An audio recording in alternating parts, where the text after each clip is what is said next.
Hello and welcome, sorry it's slightly dim, but welcome to another Fresh Upper Stalls. I'm here with Michaela Clement-Hayes, blogger, critic and actress. We've just been to see something that's been part of Pilot Week and in conjunction with Women on the Verge of a Nervous Breakdown, the musical, discussing kind of women in theatre, film and television. So, initially what are your thoughts? Well, it was very, very interesting. It actually made me feel more like a feminist than I'd say I actually was. Talking about how, when you think about it, in the West End, there is actually only one show written by a woman. And of those shows, there are perhaps, only a handful of parts for women. So, women in the theatre, you go to drama school, you learn to be an actress, and suddenly you're fighting men for male parts. And I don't think there are very many shows that, they've got all male Shakespeare, but all women Shakespeare is still a very, very new thing that's coming. So yeah, it's a very tough industry. So how do you think the Talkwell as a talk exploring women in theatre? Well, they sort of looked at theatre and how, like I just said, there are not many parts for women, but also looked at sort of the dynamics of directors and writers and how playwrights have tackled women within theatre. So obviously Almodovar as a film director deals with women an awful lot, but Lorca also came up, another Spanish gay writer, and in fact one of his plays, The House of Bernardo Alba, has no male characters that are actually present on stage.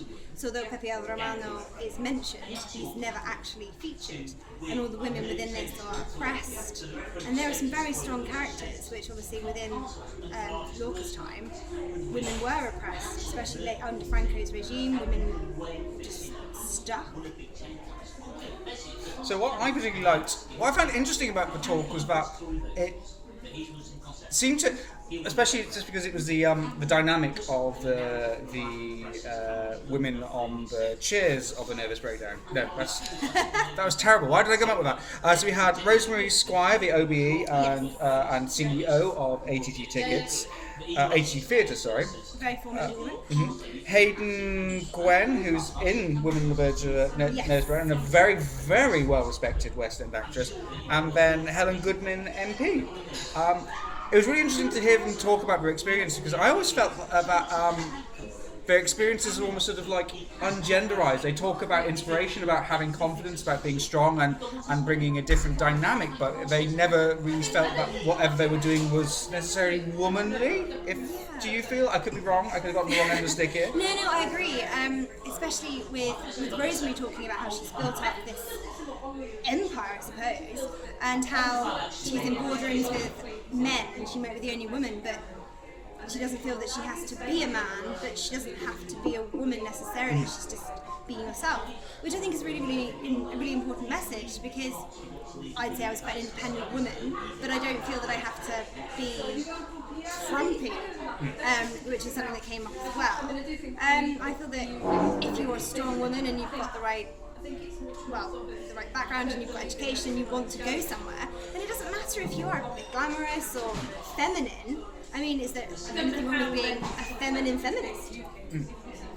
So the one thing, oddly enough, because it was a very inspiring, very inspiring, very inspirational, because those two are completely different things in my mind at the moment.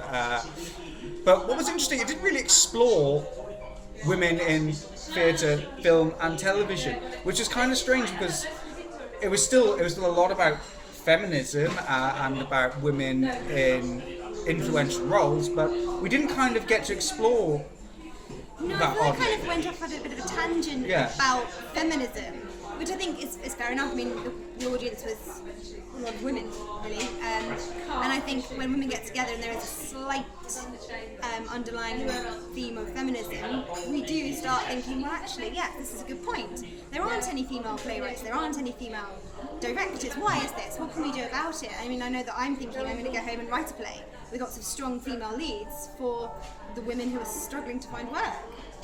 But I mean, I was thinking that, if you think about television and film as well, it is a similar situation. I mean, it's feminism now being pushed. I mean, you've got Elementary, with Lucy Liu playing Dr. Watson, which was a very controversial move at the time, because everyone said, well, he's a man, you can't have a woman playing a man. but she's just playing it slightly differently because it's now a female character, and I think it works rather well.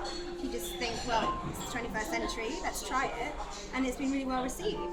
So the only other thing I felt about this evening is that we're looking at sort of roles and women very high up and in sort of very commercial settings. I'm not sure why this camera keeps moving. Sorry, I should hold it a bit. But what are your thoughts about the state of women in theatre, and not just performing but writing as well? Do you think that sometimes the advancements made on the fringe are a bit overlooked? I think so. I've seen quite a few fringe productions this year that have actually tackled the sort of men-women status. I saw Leah at the Union Theatre, and Ursula, what's her name? Ursula Mohan actually played Leah. Which was, and she was fantastic. I mean, Leah was a king traditionally, but why not a queen? There's no wife or husband present. It's a monarch with 3 daughters. So that was a fabulous production, and perhaps because it was fringe, it was overlooked. And I think there are some very strong female playwrights within the fringe environment at the moment. And why are they getting anywhere? Is it because they're women? Is it not? Or is it an issue that the fringe is always a place for struggling, that people struggle on?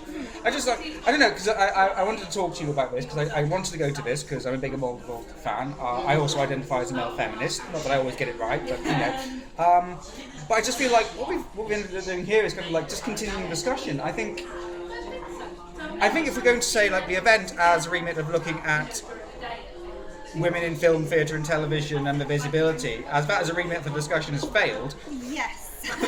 But interestingly, film and television really came up at all. No, but interestingly, it was still very inspiring, and I think it goes to show that it's not just that one issue. No.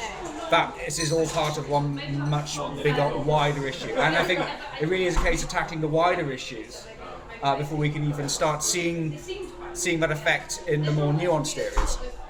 Do you agree? Oh, definitely. Yeah. Because as we said, we're still carrying on the discussion because it's such a big issue that I think is often overlooked. Because you've got all the, people come to the West End, they go to the show. Do they care that it's not written by a man? If you're not within the industry, then you probably don't even know who wrote the play or the music, and you don't know who directed it, because the general public come watch the show and that's it. It's only if you're in the industry when you suddenly start to pick it all apart and think, why is this? Is it because there aren't any good women directors or women playwrights, or is it just because they don't have the drive, or they, as I think it was Helen said, didn't ask enough questions? I mean, I think it's true. I mean, there's a whole, getting into another kind of words, the pay.